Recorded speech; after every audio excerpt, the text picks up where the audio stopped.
Anda masih menyaksikan Breaking News TV One pemirsa, kami masih mengupdate mengenai informasi banjir di Jakarta dan sekitarnya akibat hujan deras yang terus mengguyur wilayah Jakarta dan sekitarnya sejak kemarin. Dan saat ini pemirsa sudah bergabung bersama dengan kami, diantaranya ada Kepala BMKG yakni Ibu Dwi Korita dan juga ada Kapusdakin BPBD Jakarta ada Bapak Muhammad Yohan. Selamat pagi Bapak dan juga Ibu, kami pertama akan menyapa Bu Dwi Korita terlebih dahulu. Bu Dwi Korita, ini hujan deras memang mengguyur wilayah Jakarta dan sekitarnya sejak kemarin.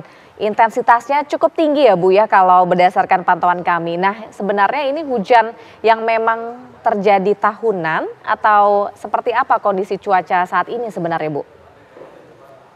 Baik, sebetulnya pada tanggal 27 Januari kami mengeluarkan peringatan dini cuaca hujan ekstrim ya yang berlaku mulai tanggal 28 hingga tanggal 30 Januari.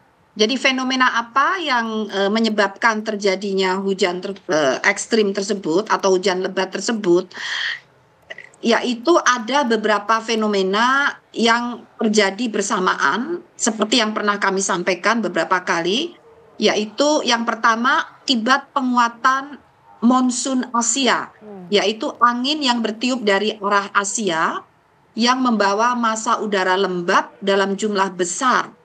Nah, kondisi ini diperkuat dengan adanya bersamaan terjadinya fenomena seruakan udara dingin yang teridentifikasi saat ini berada pada kategori signifikan. Jadi indeksnya semakin menguat. Udara dingin ini menyeruak dari arah dari dataran tinggi di Asia atau Tibet atau Siberia ya. Dan ini seruakannya semakin menguat dan saat itu berada di Laut Cina Selatan. Tapi saat ini sudah diperkirakan berada di sebelah barat Jawa, jadi di dekat Jawa ya, jadi sudah sampai ke Jawa, Pulau Jawa. Nah kemudian juga terjadi fenomena La Nina lemah, ini masih akan berlangsung ya, peningkatan curah hujan diprediksi sampai 20% akibat mendinginnya Samudra Pasifik di bagian tengah timur ya, dan bersamaan dengan fenomena dari Samudra Hindia. Kalau tadi La Nina Samudra Pasifik, yang berikutnya adalah fenomena Madden-Julian Oscillation berupa gerombolan atau kumpulan awan-awan hujan yang berarak-arakan dari arah Samudra Hindia, tepatnya terbentuk di timur Afrika, kemudian berarak-arakan di sepanjang Katulistiwa, di samudra, melintasi Samudra Hindia dan memasuki wilayah Indonesia saat ini. Dan diperparah lagi terjadinya gelombang Rossby ekuator dan gelombang Kelvin. Jadi ada 4-5 fenomena ini terjadi bersamaan yang semua sifatnya memicu bahkan memacu pembentukan awan-awan hujan sehingga membangkitkan curah hujan baik intensitas lebat, sangat lebat hingga ekstrim. Jadi hal itu yang kami sampaikan beberapa waktu yang lalu. Demikian.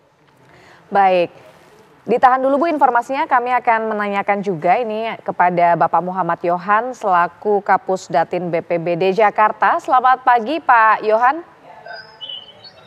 Selamat pagi. Iya, Pak Yohan, ini kalau informasi sebelumnya dari Ibu Dwi Korita memang dari BMKG sendiri sudah mengeluarkan peringatan hujan ekstrim begitu ya, dan betul terjadi pada hari ini. Nah dari hujan ekstrim atau hujan lebat yang terjadi di Jakarta dan sekitarnya, dampaknya ini sejauh mana Pak Yohan? Baik. Dampaknya itu sampai dengan pukul 9 pagi, ini update data terakhir, ada 34 RT dan 19 ruas jalan yang masih terendam ya. Namun demikian ini sudah mulai terkonsentrasi hanya di wilayah Jakarta Barat ya, gedangannya itu 32 RT, sementara di wilayah lainnya hanya di Jakarta Timur yang belum surut. Ya, ada satu RT di Kelurahan Bidara Cina. Sementara itu untuk jalan sendiri seperti bisa terlihat di layar kaca ya, itu memang masih ada 19 ruas jalan yang tergenang akibat hujan deras ya. Dan juga di samping itu meskipun masih ada 19 jalan yang masih tergenang, ada juga data-data jalan-jalan yang sudah surut ya. Jalan yang sudah surut itu ada 12 jalan yang sudah surut ya. Sementara untuk RT yang sudah surut ini ada sekitar tambahan lagi sekitar 20 RT lagi yang sudah surut ya. Jadi ini trennya sudah mulai menurun. Sementara tadi pukul 8 itu masih 52 RT, sekarang sudah surut menjadi 32 RT ya, 32 atau 34 RT. Baik, jadi sudah mulai menyurut ya Pak dalam 2 jam terakhir dari sekitar 50-an tadi menjadi 32 RT masih tergenang. Namun Pak Yohan, penanganan dari BPBD sendiri seperti apa Pak? Untuk jadi kemudian penanganannya itu dimulai dari kemarin ya. Betul kata Ibu Korita tadi bahwa memang kami sudah menangkap early warning dari BMKG ya.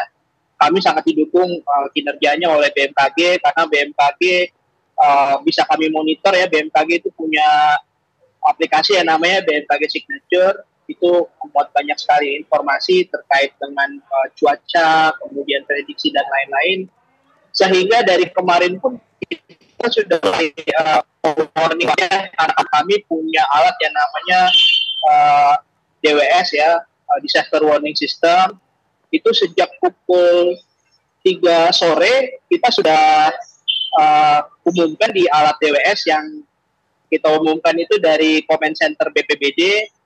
Itu alat-alat DWS itu ada di bantaran sungai ya, dan infonya dari warga juga sudah melaporkan, sudah sampai infonya alat DWS itu aktif ya. Tadi pagi saya dapat konfirmasi seperti itu bahwa dari kemarin memang warga sudah yang tinggal di bantaran kali ini memang sudah melakukan persiapan karena sudah mendengar ada alat DWS yang biasanya situasi darurat itu sudah mereka bisa pantau ya.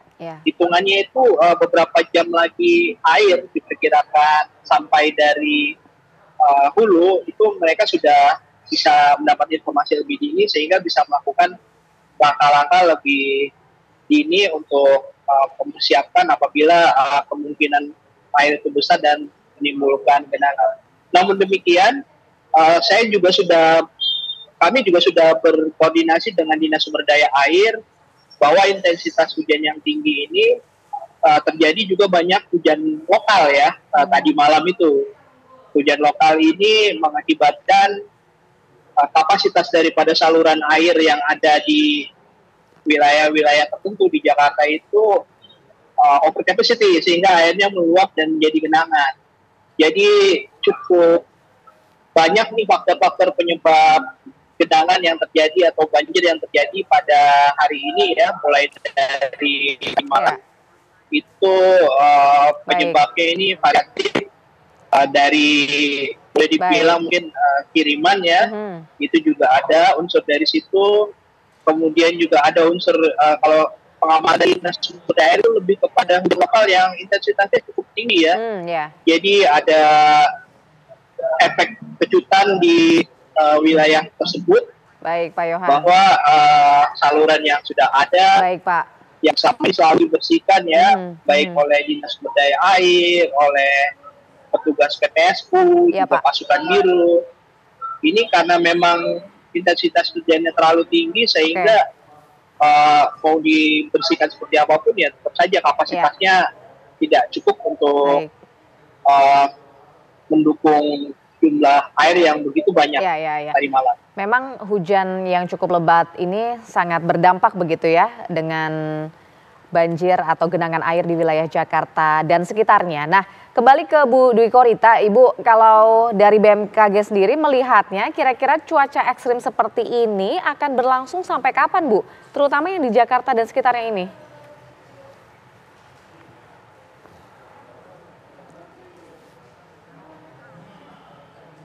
Ya, Bu Dwi Korita, boleh audionya dibuka, Ya. Bu? Mohon maaf, ya. Ya. Kalau yang cuaca ekstrim yang kali ini kami prediksi mulai tanggal 28 hingga tanggal 30. Nah, tanggal 31 insya Allah mulai mereda. Namun, karena saat ini sedang memasuki puncak musim hujan, maka kan ada siklus balik lagi. Jadi setelah mereda, kemudian selang seminggu, 2 minggu, atau beberapa saat lagi, akan terjadi peningkatan lagi. Selama bulan Februari ini, bahkan mungkin masih akan terjadi di bulan Maret.